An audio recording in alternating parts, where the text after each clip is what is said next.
ಇನ್ನು ಮುಂದಿನ ರಾಶಿ ಅಂತ ಮಕರ ರಾಶಿಯ ಬಗ್ಗೆ ಈ ವರ್ಷ ಭವಿಷ್ಯ ಹೇಗಿದೆ ಅಂತ ನೋಡೋಣ. ನೋಡಿ, ಮಕರ ರಾಶಿಯವರಿಗೆ ಯಾರಿಗೆ ದ್ವಿತೀಯದಲ್ಲಿ ಶನಿ ಇದ್ದರೆ ಅವರಿಗೆ ಕುಟುಂಬ ಸುಖವನ್ನು ಅನುಭವಿಸಲಾರನು. ನೋಡಿ, 7.5 ಇವಾಗ ಅಂತ್ಯ ಭಾಗದಲ್ಲಿ ಇದ್ದೀರ ಮಕರ ರಾಶಿಯವರು.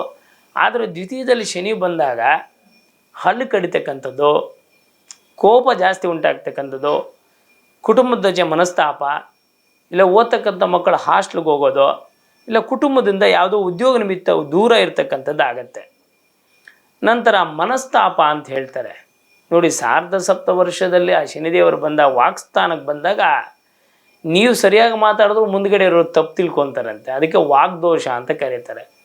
ಹಾಗಾಗಿ ಸ್ವಲ್ಪ ಮಾತಿನಲ್ಲಿ ತುಂಬ ಎಚ್ಚರಿಕೆಯಿಂದ ಇರಬೇಕು ಮಕರ ರಾಶಿಯವರು.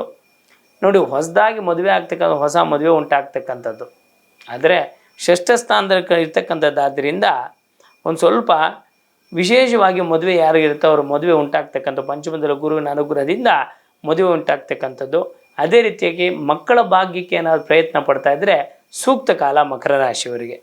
ಅದಕ್ಕೆ ವಿಶೇಷವಾಗಿ ಏನು ಮಾಡಬೇಕಂದ್ರೆ ಶನಿ ಶಾಂತಿಯನ್ನು ಅಥವಾ ಶನಿ ಶಿಂಗನಾಪುರ ದರ್ಶನವನ್ನು ಮಾಡೋದು, ಅಥವಾ ಬನ್ನಿ ಮರಕ್ಕೆ ತುಪ್ಪದ ದೀಪವನ್ನು ಹಚ್ಚಿ ನಮಸ್ಕಾರ ಮಾಡಿ ಬನ್ನಿ ಶನಿವಾರ ದಿನ.